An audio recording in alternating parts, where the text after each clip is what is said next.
พี่น้องเพิ่นฝากถามมาให้ชี้แจงบอกแน่ว่าซั่นเนาะก็เพราะว่าอะไรพี่น้องบ่แซงเมื่อวานนี่ก็เว้าไปในคลิปแล้วพี่น้องเนาะบ่แซงบ่ได้ให้ยืมหยังสักอย่างเลยคือบ่แซงซอยด้วยจิตด้วยใจนะพี่น้องเลยทำให้พี่น้อง FC สงสัยว่าเอ้าบ่แซงให้น้องเงินเพิ่นยืมบ่ให้ยืมคือให้ยืมซอยก็คือให้ซอยนะอันแรกพี่น้องเอ้ยมันก็เลยสิว่าก็เป็นประเด็นแน่น้อยนึงเนาะเนาะเป็นยังไงปุโตใครอยู่บ่กินยาใครอยู่บ่ใครอยู่เนาะเมื่อวานนี่เจ้ากังวลเรื่องที่อ้ายเอาเงินส่วนตัวเลยซอยทั้งพ่อเจ้าบ่โดยกังวลแหละเพราะว่าเกรงใจแน่อายพอไปส่งแน่แล้วก็ไปส่งเฮาฮอดถึงสกลน่ะก็เกรงใจแน่ทั้งเอาเงินซื้อยาน่ะบ่ได้เกี่ยวเรื่องอายแต่เกี่ยวค่อยเองเพราะค่อยกังวลใจคือกัน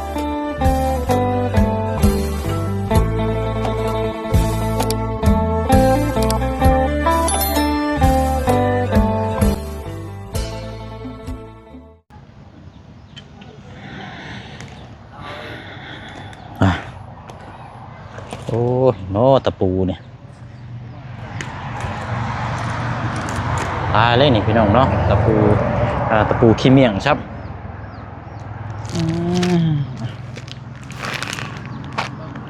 เพราะว่าจุดที่กำลังมองมากออกแล้วเอาไม้มากองไว้นี่แน่พี่น้อยระวังแต่ตะปูเนาะไปไกลมากอะเหยียบเข้าไปนี่ป๊าดโตมีแห้งจ้อยเลยพี่น้องเนาะเอาแล้วพี่น้องเนาะก็มาพบมาเจอกันอีกคือเก่าเด้อพี่น้องเนาะมาอยู่เขตของทางน้องลังเนาะหรือว่าอยู่ข้างบ้านเฮือนเรากำลังเริ่มปลูกสร้างก็ได้2-3 มื้อแต่ว่าผ้าฝนตกสร้างก็เฮ็ดหยังบ่ได้นะพี่น้องเนาะมื้อนี้ก็เป็นมื้อนึงอีกยุดไปอีกมื้อนี้กับพี่น้องเนาะเอาได้พี่น้องเด้อเนาะกับสบายดีและสวัสดีพ่อแม่พี่น้องเนาะ FC น้ำกันเบิดสุขุสุคนพี่น้องเนาะก็นี่แหละพี่น้องเนาะมาเยี่ยมมายามทางพอน้องล่างก้อนพี่น้องเนาะเมื่อวานนี้ก็เราขอความช่วยเหลือเนาะแล้วเฮาก็บ่ฮู้ว่าแนวใดเป็นพี่น้องเนาะบ่ฮู้ว่าจักปฏิเสธเพราะเราก็อาการเราก็เจ็บแห้งแล้วก็บ่ได้กินข้าว 2-3 มื้อเลยก็เลยพาเราไปเนาะพาเราไปแล้วก็กลับมาบ้านนี่แหละพี่น้องกินยากินหยังไปเนาะแต่ว่าก็มีพี่น้อง FC เนาะที่ติดตามในช่องของทางบ่เชียงแล้วก็ทางทีมงานพี่น้องเนาะเพิ่นก็ด้วยความที่สงสัยเมื่อวานนี่แหละพี่น้องเนาะด้วยความสงสัยเพิ่นก็ถามมาแล้วก็แชทมาถามนำแน่เนาะเรื่องที่บ่เชียงนี่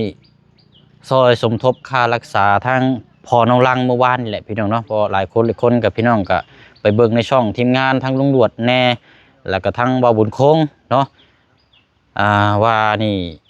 เงินที่บ่เชียงซอยสมทบ1,500,000 กีบเมื่อวานนี่พี่น้องเนาะซอยพอน้องลังค่ายานะพี่น้องเนาะ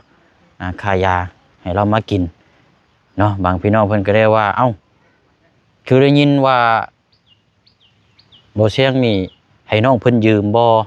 ประมาณนี้นะพี่น้องเนาะพี่น้องเพิ่นฝากถามมาให้ชี้แจงบอกแน่ว่าซั่นเนาะก็เพราะว่าอะไรพี่น้องบ่เชียงเมื่อวานนี่ก็เว้าไปในคลิปแล้วพี่น้องเนาะบ่เชียงบ่ได้ให้ยืมหยังสักอย่างเลยคือบ่เชียงซอยด้วยจิตด้วยใจคือแต่ละเคสมานี่เคสคนป่วยนี่บ่เชียงนำพาไปนี่ก็เงินเพิ่นบ่พอนี่บ่เชียงก็มีแต่เอาเงินตัวเองซอยควักเงินตัวเองซอยแล้วก็บ่ได้หวังผลว่าสิให้เพิ่นยืมเดี๋ยวมาใช้คืนอันนี้บ่ได้คิดนะพี่น้องเนาะบ่เชียงหวังซอยก็คือซอยเอาบุญนํกันแล้วก็ซอยทางพอน้องลังซอยสมทบกับเงินเราเมื่อวานนี่เพราะว่าเงินเรานะมีอยู่2,000,000 กีบเดี๋ยวบัดนี้2,000,000 กีบนั่นก็ค่ากวดอย่างเดียวทางแพทย์เพิ่นอธิบายนะบัดนี้ถ้าว่ามียามาเพิ่มก็เป็น3,000,000 ปลายนะพี่น้อยเนาะบ่เชียงก็เลยว่าเอ้าก็เลยว่าอยากให้เอายาให้เราเมื่อเรากินน้ำแน่เพิ่งเถื่อมีแห้งเพิ่งเถื่อพอได้ดีขึ้นก็เลยว่าเอาบ่เป็นหยังบ่เชียงสิซอยสมทบค่ายาให้เราเนาะพี่น้องเนาะก็เป็นเงินจำนวน1,500,000 กีบก็สิอยู่ประมาณเงินบาทกับประมาณ2,400-2,500 บาทนี่แหละพี่น้องเนาะเมื่อวานนี่พี่น้องเนาะก็นี่ได้พี่น้องเนาะพี่น้อง FC ก็ถามมาหลายว่าบ่เชียงให้ออกมาเว้าในเด้อจักหน่อยเด้อว่าซั่นเนาะสรุปแล้วนี่ซอยน้องเพิ่นบ่หรือว่าให้น้องเพิ่นยืมเนาะเพราะว่าหลายคนก็เป็นห่วงว่าทั้งน้องลังนี่ คิดหลายยันบ่มีเงินอันน่ะใช้คืนบ่เสียงว่าซั่นพี่น้องเนาะกะบ่แม่นจังซั่นไรพี่น้องเนาะบ่เสียงบ่ได้ให้ยืมแล้วก็ตั้งใจซอยเพิ่นเนาะบ่เสียงซอยไปแล้วกะบัดนี้ที่ผู้ใหญ่ที่เพิ่นมองเห็นนี่ก็เพิ่นอยากสดซอยทางบ่เสียงต่ออีกก็แล้วแต่ทางผู้ใหญ่ใจบุญเนาะพี่น้องเนาะอันนี้เพราะว่าแต่ละเคสแต่ละมานี่บ่เสียงก็มีแต่ซอยแล้วก็เฮาก็บ่ได้เว้าว่าสิให้ยืมมาหยังนะพี่น้องถ้าว่าให้ยืมก็คือให้ยืมซอยก็คือให้ซอยเนาะบ่เสียงสิเว้าเลยในคลิปเมื่อวานนี่แต่เมื่อวานนี่บ่เสียงบ่ได้เว้าก็คือว่าตั้งซอยเราเนี่ยแต่ว่าบ่เสียงบ่ได้บอกทางน้องเพิ่นเมื่อวานนี่ด้วยความสุขนิสัยก็คือทางน้องเพิ่นน่ะเมาแน่พี่น้อยเมารถไปน้ำเมารถแล้วบ่ฮู้ว่าน้องเพิ่นก็จักสิแนวใดนะพี่น้องบ่ฮู้ว่าจะอธิบายจังไดก็ได้บ่ได้บอกน้องเพิ่นซับแบบนี้ก็เลยทางว่าบุญคงเนาะในช่องของทางลุงนวดก็เว้าในว่าเอ้าน้องลังติดหนี้บ่เสียงแล้วบัดนี้นะพี่น้องโดยทำให้พี่น้อง FC สงสัยว่าเอ้าบ่เสียงให้น้องเงินเพิ่นยืมบ่ให้ยืมคือให้ยืมซอยก็คือให้ซอยนะอันแล้วพี่น้องเอ้ยมันก็เลยสิว่าก็เป็นประเด็นแน่น้อยนึงเนาะก็มีแต่เดี๋ยวสิบอกทางน้องเพิ่นเนาะพี่น้องเนาะเงินค่าใช้จ่ายเมื่อวานนี่เนี่ยบ่เสียงซอยด้วยจิตด้วยใจคือเอาเงินตัวเองที่หามาได้เนาะคันสิว่าก็น้ำพักน้ำแรงที่เฮาบุกไปเบิ่งน้ำกันนั่นแหละพี่น้องเนาะทางพี่น้อง FC ที่เพิ่นเบิ่งคลิปให้ก็ซอยเล่าพี่น้องเนาะโดยเดี๋ยวสิชี้แจงบอกทางน้องเพิ่นนำเพิ่มเติมน้ำกันแล้วก็สิไปเบิ่งโฟโต้เอานำเนาะพี่น้องเนาะว่าเป็นยังไงอาการดีขึ้นอยู่บ่เนาะพี่น้องเนาะโดยเพราะว่าหลายคู่หลายคนก็ว่าย่านน้องลังนี่ขายงัวแล้วมาปัวพ่อแล้วนะพี่น้องเนาะอันนี้ก็มันเป็นสิทธิ์ของทางครอบครัวเรานี่พี่น้องเนาะเราสิขายหรือว่าบ่ขายก็แล้วแต่เนาะพี่น้องเนาะมันเป็นครอบครัวเราถ้าว่าเราขายเราเงินไปปัวพ่อเราก็อีกแนวนึงเนาะมันก็สิเป็นผลดีทั้งผู้พ่อแล้วแต่ว่าเรื่องงัวนี่ก็จะบ่ได้อยู่นะพี่น้องเนาะอันนี้ก็จ้างว่ากันอันนี้พี่น้องอันนี้ก็ยุคขึ้นอยู่ทางครอบครัวเราเนาะแต่ว่าเรื่องทางเฮานี่เฮาซอยนะพี่น้องเนาะซอยไปแล้วก็คันสิว่าก็แล้วแต่ทางผู้ใหญ่ใจบุญเนาะพี่น้องเนาะบ่เชียงก็บ่ได้เรียกร้องแล้วก็ขึ้นอยู่กับทางผู้ใหญ่ใจบุญว่าสิเห็นผลบุญในสร้างบ่เชียงนี่ว่าทำดีบางผลประโยชน์บ่หรือว่าทำดีบ่บางผลประโยชน์เนาะอันนี้ก็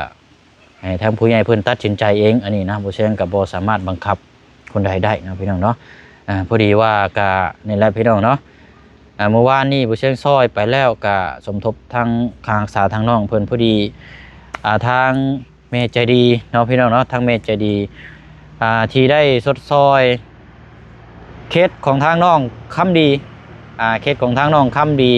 ที่ว่าให้ทางบ่เชียงนี่นำพาไปผ่าตัดขาเราแหละพี่น้องเนาะขาน้องคำดีเนาะพอดีทั้งแม่เพิ่นได้รับได้ส้มเมื่อวานนี่ก็เลยทั้งแม่เพิ่นฝากเงินมาให้ทางบ่เชียงเนาะพี่น้องเนาะเป็นเงินสดเชยที่ว่าบ่เชียงซอยทางพอน้องลังเมื่อวานนี่แหละพี่น้องก็เลยนี่แหละเนาะคันสิว่ากับแม่เพิ่นก็เป็นคนสดซอยต่อบัดนี้พี่น้องเนาะคันสิว่ากับแม่เพิ่นมาใช้เงินสดซอยทางบ่เชียงแล้วก็เท่ากับเงินจำนวนนั้นก็ทางแม่เพิ่นซอยสมทบค่ารักษาทางพอน้องลังเนาะพี่น้องเนาะอันนี้ก็เป็นผลบุญสำหรับทางผู้ใหญ่ใจบุญที่เพิ่นมองเห็นเนาะพี่น้องเนาะก็เพิ่นฝากมาให้ทางบ่เชียงนี่ 2,500 บาทเนาะพี่น้องเป็นเงินกีบก็ประมาณล้าน5เกือบล้าน6น้อยๆหรือว่า5ล้าน5นี่แหละพี่น้องเนาะประมาณนี้แหละพี่น้องเนาะเอาก็หลักๆเลยก็เฮาสิชี้แจงบอกทางน้องเพิ่นเพิ่มเติมทางครอบครัวนำกันอีกเนาะพี่น้องเนาะเอาได้เด้อพี่น้องเด้อเนาะก็ขอบใจขอบคุญขอบคุณทางแม่ใจดีน้ำในลายเนาะพี่น้องเนาะเพิ่นก็บ่ให้ซื้อประสงค์ออกน้ำเนาะทางแม่เพิ่นซอยมาหลายพี่น้องเนาะก่อนสิว่าก็เคสน้องน้องน้ำผึ้งแน่น้องหลักๆเลยก็แม่นน้องคำดีที่บ่เชียงได้พาไปนี่แหละพี่น้องเนาะแล้วก็หลายเคสที่ผ่านมานำแน่เนาะหลายช่องทางทางแม่เพิ่นก็ติดต่อหลายช่องทีมงานเนาะพี่น้องเนาะเอาล่ะพี่น้องเนาะชี้แจงฝากพี่ฝั่งน้องประมาณนี้เนาะพี่น้องเดี๋ยวบ่เชียงสิบอกทางน้องเพิ่นก่อนแล้วก็ไปเยี่ยมยามทางพ่อแล้วก่อนบัดนี้พี่น้องเนาะเอาซื้ออันนี้ขนมมาฝากทางน้องเพิ่นเพราะว่าฝ้าพลนี่แหละพี่น้องมันมาเลยเนาะโอ้เอาละเข้าใจนับกันเลยพี่น้องเด้อเนาะโอ้เป็นยังไงอันนี้เนาะมานั่งคุยกับพี่น้อง อ๋อเราปกคลุมไปแบบนี้เลยนี่เนาะเพราะว่าผ้าผลมาสาดนี่มันจะเปียกใส่เนาะเป็นได้ไดโดยเอาสบายดีเนาะหากมาพี่น้อยนี่แหละบ่ได้ไปเลี้ยงงัวบ่มื้อนี้ล่ะไปเลี้ยงนี่ไม้ก่อนฮะเอานี่ไม้ก่อนโอ้เขายากเลยบัดนี้เนาะอันนี้ปลุกอันเมื่อคืนนี่บ่อันนี้น่ะบ่ได้ปลูกมื้อคืนมื้อเช้านี่เห็นมื้อเช้านี่บ่โอเคสแต็กเขาก่อนหนีมได้บ่เข่าทางนี้ก่อนอุ้ยถึงเข่าอยู่นี่เลยนี่เนาะนี่ไงตัวนี้น้อยอุ้ยตัวนี้น้อยนี่บ่ได้บ่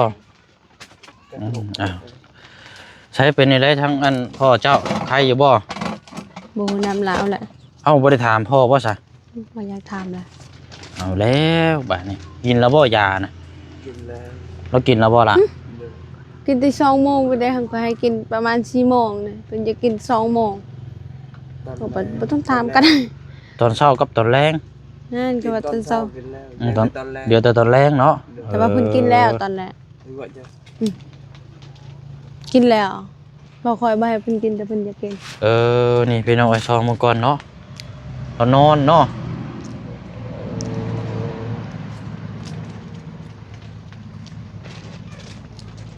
กระสิเมื่อยอยู่แล้วเนาะแล้วกินข้าวได้อยู่บ่กินได้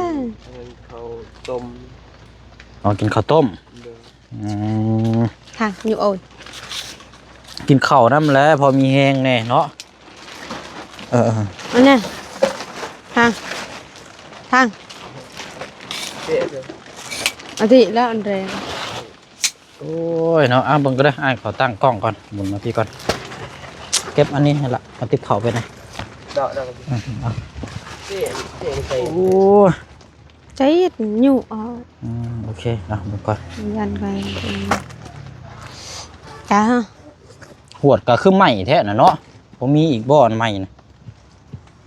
หวดนะคือขาดแท้ไผใหม่เบิ่งอะไรพวกนี้โอ้ดีๆนี่เนาะเอาแค่แบบนั้นเอาประตูเรานอนแล้วพี่น้องน้องล่างเจ้าหันหน้ามาพี่บัดนี้หน้ามาพี่ก็ได้เดี๋ยวไปเชิงชินังเชหัน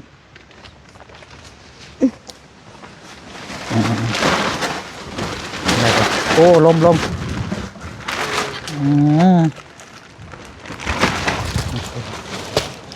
ับออกมาจ่อเดี๋ยวนั่งได้บ่เนาะนั่งนี่ก่อนก็ได้อันนี้ขนมมาฝากขอบใจเด้อเอาไว้กินจะเลี้ยงงัวพอมีแห้งโอ้ยเนาะโอเคใช่พี่น้องเนาะลายละเทศแต่ว่าเทศกับเทศอันนี่อะไรก็เบิ่งก่อนเสียงยันกล้องมันเล่งเลยพี่น้องชอบมันก่อนคือมันเด็กคืออาทางใส่ตอนนั้นถ่ายคลิปรถเบ้าจนเมื่อยเนาะนี่แหละตัวนี้แหละเห็นเองก็เบ้าจนเมื่อยกับกล้องจนเมื่อยไปเบิ่งหน้าโทรศัพท์มืดบ่เลยปิดโอ้เริ่มใหม่บ่ได้เนาะเนาะเป็นยังไงพุทโธใครอยู่บ่กินยาใครอยู่บ่ใครอยู่เนาะแล้วกินยาแล้วให้มันเบิดเด้อมันเป็นยาบำรุงเนาะพอได้สีซอยร่างกายให้เฮามีเหือมีแห้งเนาะเพราะว่าเราเป็นโรคหัวใจนะพี่น้องเฮ็ดเวียกนั่งนี่ก็บ่ได้เนาะมีแต่นอนเป็นยาน้ำแน่แล้วจะอ้วกเนาะหนึ่งเข่าหนึ่งน้ำพี่น้องเพราะมันแห้งๆแม่ไม่ได้ก็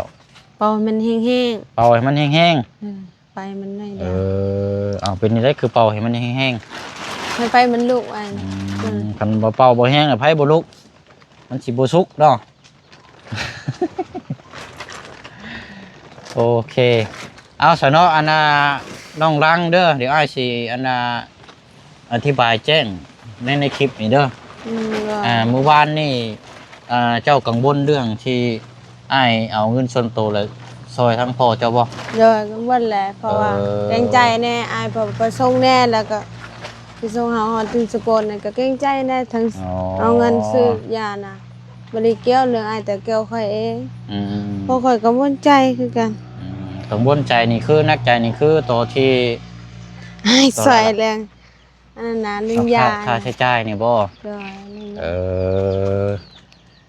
เอากะพอดีนั่นแหละเนาะอันทางนอกเพิ่นก็คิดอยู่แล้วพี่น้องแต่ว่ามื้อนี้เดี๋ยวบ่เชิงสิมาบอกแล้วก็มาแจ้งนำเด้อ เพราะว่าเมื่อวานนี่กับบุเชงก็ลืมไปในพี่น้อยนะครับฉันเชื่อว่าก็บ่มีเวลาหั่นแหละเนาะบ่คิดบ่เห็นเลยตอนนั้นบ่ได้บอกน้องเพิ่นตัวจริงเลยนะพี่น้อยอันว่าเมื่อวานนี่ก็ซอยบ่เชงซอยสมทบค่ารักษาเนาะ1,500,000กีบก็บ่เชงบ่ได้ให้ยืมเด้อ ก็บอกตรงๆก็ได้บ่มีไปบอกค่อยซินะ ฮะ ไปก็ยันบอกอุ้ยอายก็ บ่ยันเจ้าคิดว่า อยู่ได้ อันยันว่าเอาเงินมาใช้อ้ายจังซี่นะ เลยก็คิดอยู่แล้วล่ะ เห็นบ่ มันจะเป็นก็ต้องคิดอยู่แล้ว ก็ได้ว่าอ้ายสิมาแจ้งบอกเจ้าในคลิปนี้ว่า ยันว่าเจ้าคิดยันว่าบ่มีเงินมาใช้จ่ายอ้ายนะก็เลยบ่อยากให้คิดเนาะ ฮู้หมดแล้ว อันนี้มันเป็นช่องของอ้ายคนโตแล้วแต่ว่าเมื่อเช้านี้บ่เชียงบอกลุงหนวดแล้วบอกลุงหนวดทางทีมงานแล้วว่าให้แก้ข่าวให้แน่นะบอกว่าให้แก้ให้แน่เพราะว่าบ่เชียงนี่คือสมทบซอยทั้งพรน้องลังนี่บ่ได้ว่าสิให้ยืมก็คือซอยด้วยจิตด้วยใจซอยแบบซอยพาเราไปแล้วก็ซอยด้วยเงินก็คือบ่เชียงบ่แม่นว่าแต่เคสนี้บ่เชียงซอยมานี่หลายแล้วก็บ่แม่นแต่ทั้งพ่อเจ้านะ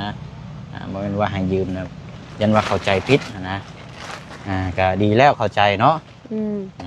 เข้าใจแล้วลุงนัดก็บอกแล้วแล้วบ่จันก็บอกนำ โอเคนั่นแหละดีแล้วซะเนาะเพราะว่าแล้วอยากให้ทั้งพี่น้อง FC เฮาเข้าใจนํกันพี่น้องเนาะเพราะว่าบางเทื่อนี่บางทีก็เป็นหยังคือให้ยืมก็คือบ่ให้ยืมให้ใช้จ่ายก็คือใช้จ่ายจังซี่นะก็หลักๆเลยก็ย่านน้องเพิ่นนั่นแหละอู้ใจเนาะก็อุ้งใจอยู่แล้วเพราะว่าหนึ่งมานี่ก็เรื่องค่าใช้จ่ายก็เว้าเรื่องเงินเนาะมันก็หนักอยู่แล้ววันนี้หลายคนก็ว่ายันเล็กขายงัวไปรักษาพ่อซั่นบ่ตอนนี้เจ้าสิขายงัวซั่นบ่บ่ได้เว้าเรื่องขายงัวบ่ได้เว้าบ่โดยบ่ได้เว้าเลยหรือว่าแม่เจ้าเป็นคนเว้าบ่เขาเว้าแต่ว่าค่อยเป็นคนเลี้ยงดิเฮาส่งคนก็พอแล้วถ้าเฮาบอกว่าขายจึงจะขายได้ถ้าเฮาบอกบ่ขายเพิ่นขายบ่ได้ดอกแต่ว่าลูกชายแม่จะเว้าซะเนาะเลยเพิ่นก็เว้าแบบตามเพิ่นเป็นห่วงแหละแต่สำหรับเฮาบ่คิดแบบนั้นมันแตกต่างความคิดแต่ว่าคือบ่ได้อยากขายเนาะเฮาก็ตอนนั้นเฮาก็อยู่ในห้องหมอเฮาก็อุกใจอยู่ก็เลยถามพ่อบอกว่าจะขายบ่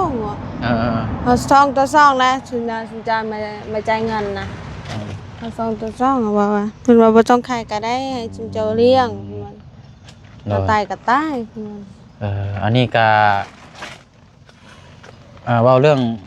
ว่าขอโทษนำก็คือขายงัวขายทรัพย์สินจังซี่ก็ขึ้นอยู่กับทางครอบครัวเราอันนี้เนาะทางครอบครัวเจ้านี่ทั้งอ้ายก็บ่สามารถ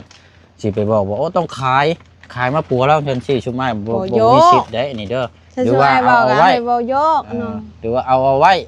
เอาเลี้ยงหรือว่าจังไดก็แล้วแต่เนาะคือว่าเนี่ยทั้งอ้ายก็ซอยได้เท่าที่ซอยเนาะ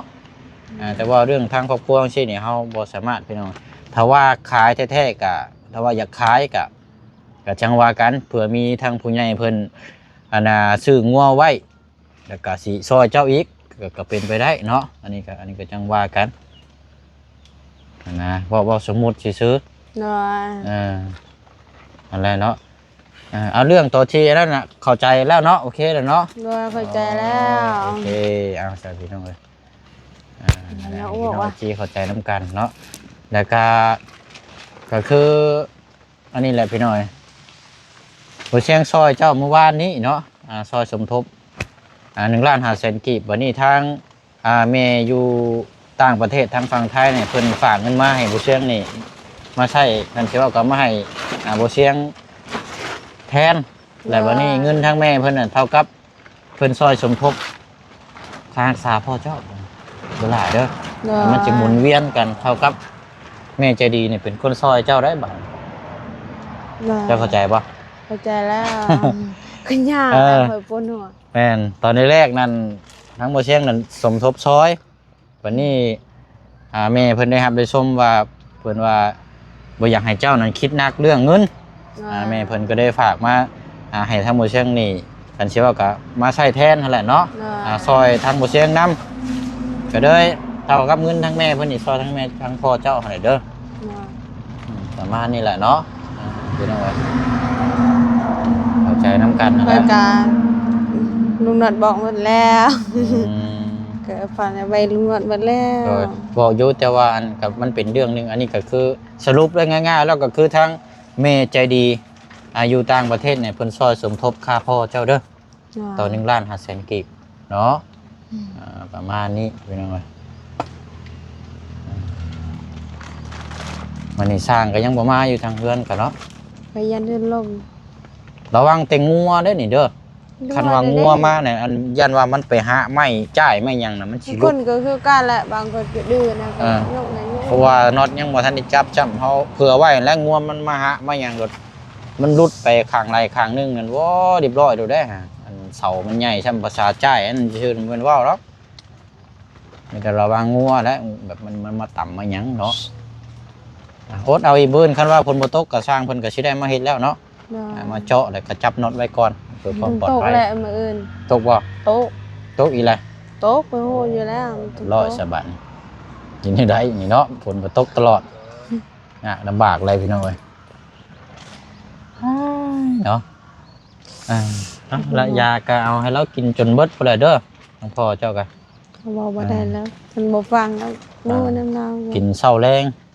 และเนาะคันว่าอยากให้เราหายดีหายเศร้าก็เพราะว่ายานี่ล้านปลายผู้ใดยาล้านห้านั่นแหละเพราะว่าเมื่อวานนี่เฮาสิจ่ายค่าเอ็กซเรย์ทั้งกวดที่ซื้อ2 ล้านอันนี้แพทย์เพิ่นว่าเอายามาให้บ้างแล้วกินค่ายาน่ะเป็นล้านห้าก็ได้ช่วยอันนั้นสมทบในเมื่อวานนี่เลยให้ยาเรามากินยาให้เบิดมันจังหายดีหายเศร้าโอเคป้าสนอมีแต่ว่าตามนั้นแหละพี่น้อยทางน้องลังอนาผักขมุกขอบใจทางแม่เพิ่นเด้อเท่ากับอนาแม่เพิ่นนั่นซอยทั้งพ่อเจ้าสมทบเงินที่ว่าบ่เสียงออกให้เมื่อวานเด้อกับขนมนั่นละซื้อมาฝากเด้อเอาอวยพรอวยไส้ให้ทางแม่เพิ่นแน่แม่ใจดีก็ได้เด้อ เดี๋ยวเป็น เอาละฝากขมุกขอบใจเพิ่นแน่ พลาสติกก่อน ตั้งสติ เราเคยปวดหัวเป็นนี่ได เคยปวดหัวตั้งแต่เมื่อวานแล้ว